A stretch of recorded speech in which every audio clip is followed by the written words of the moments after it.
Welcome back to Karenliz TV, and for today's video, I'm going to show you swatches of this lipsticks that I got from Allured De Belleza. Magkaibang klase ito ng lipsticks, and itong nasa blue na box, ito yung kanilang Twist That Lippie, and this one naman na nasa gray na box ay liquid lipsticks.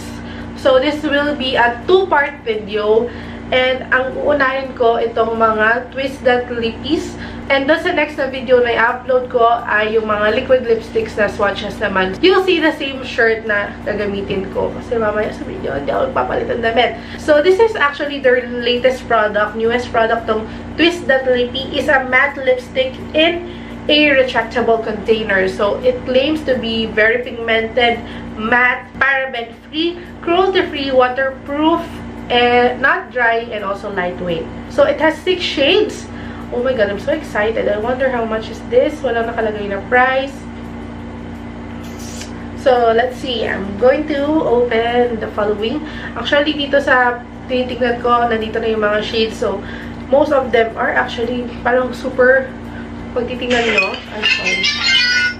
So, kung titignan nyo yung mga swatches, very pink and also parang coral. So, very parang pa-girl. Walang nude. Ano bang mas gusto nyo? Please comment kung mas gusto niya yung swatches first or yung swatch, then talak, and then swatch, then talak.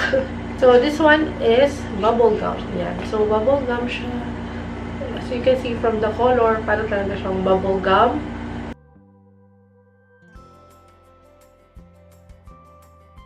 So, this is bubblegum, and ang ganda niya na parang baby pink color, parang carnation pink, ganyan. Pero pag titignan mo dito, is parang akala mo coral, so hindi siya coral. So, pink. I wonder if yung nasa dulo ay yun yung shade ng lipstick. So, coral yung nandito sa baba, so hindi siya nagmamatch. But anyway, ang ganda pa rin ng color nitong bubblegum. Very pang everyday color, pa-bebe color siya. And I really like this one actually. Kung isa kang pa-bebe, mahilig ka sa pa-bebe shade. So, yeah. Ang lakas niya maka-fresh, ang lakas makadalaga. Pa-virgin. Hindi ko lang alam kung ilan yung net weight nitong product na to. Also, hindi rin naka-indicate yung ingredients niya. Aura muna tayo.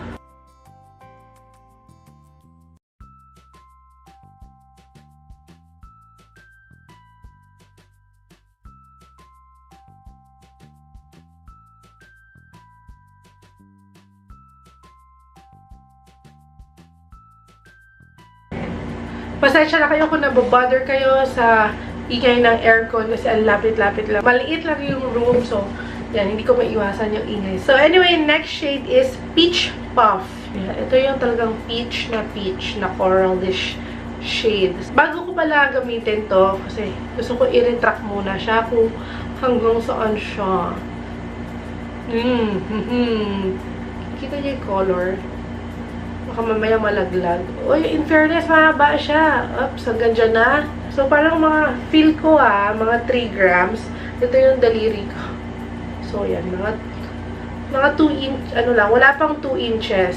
Mas maganda yung ganito kasi ang mga lipstick ay madali mag-expire. Ang ganda kasi nga, retractable siya. Hindi ka na mahirapan na magtasa. Para siyang, alam niyo yung parang kiss-proof. Pero hindi siya kasing drying ng mga Minaw Kiss-Proof. Pero yung itsura niya is parang ganon. Pero compared doon sa Minaw Kiss-Proof, yun kasi sharpen. Ito nga, retractable. So, no need for a sharpener, which is very convenient. Very true to its color, in fairness. Hindi kagaya ng isa na baka mali lang yung nasa ilalim.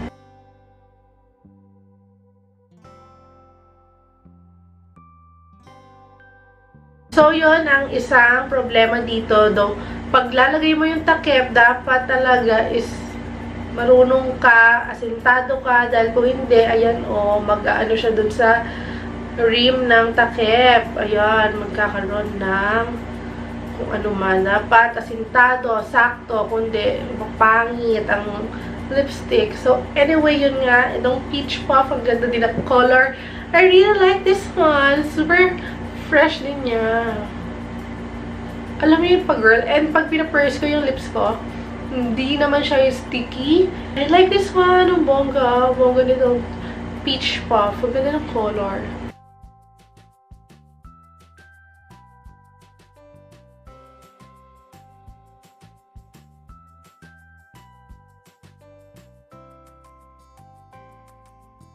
Next shade is Cotton Candy.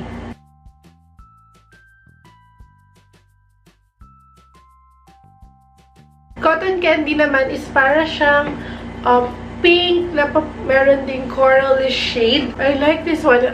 Sa totoo lang, habang nakikita ko yung mga shades, kasi ito pa yung iba, di ba? At saka yung nakita ko yung swatches, talagang yung color niya is pang, alam mo yung girly girl na nakaka-fresh for everyday. As in, parang you will look young. Sa selection ng colors, ang gaganda.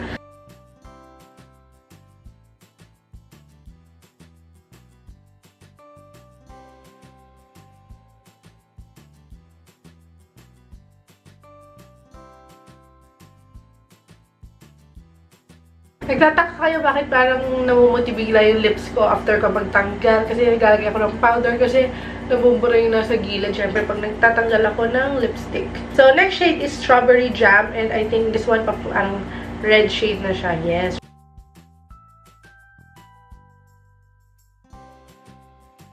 Although na yung mga pangalan niya ay parang mga sweet stuff. Scent niya, hindi siya mabango. Actually, parang wala lang. I like this one too. Ito yung red na hindi naman kailangan ay pang-okasyon lang. Dahil kaya ko din to suotin pang everyday. Ang ganda rin siyang parang red na pang-office. I like this one.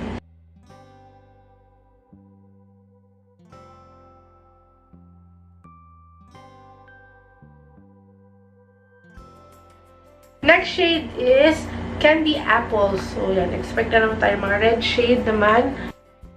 This one is definitely blue undertone compared to sa una na medyo warmer.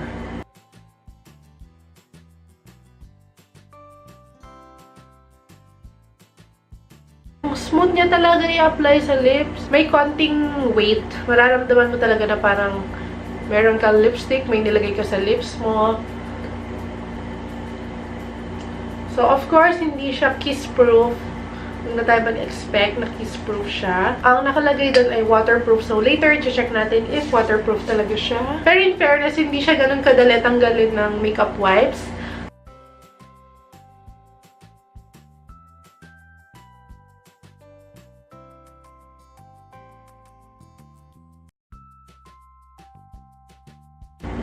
Last but not the least is Cherry Wine. So, yan. Expect na tayo dito na medyo dark. Very true to its color talaga.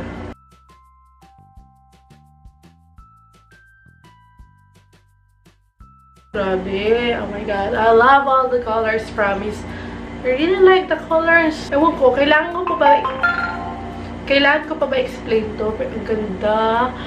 Paulit-ulit ako sa ganda. Pwede nyo bilangin ko na ilang ganda ko from this video. Kasi maganda nga talaga siya. The color selection, yung pigmentation. Also, maganda kasi walang scent.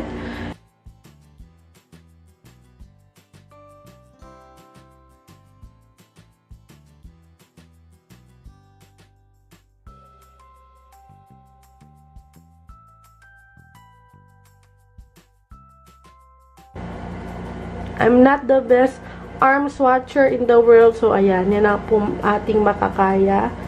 So, yan pagkasunod-sunod. You have your bubble gum, pink puff, cotton candy, strawberry jam, and then, ano yun? Candy apples, and cherry wine.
that's it for my swatches for the Twisted Lippie lipsticks from Allured De Belleza.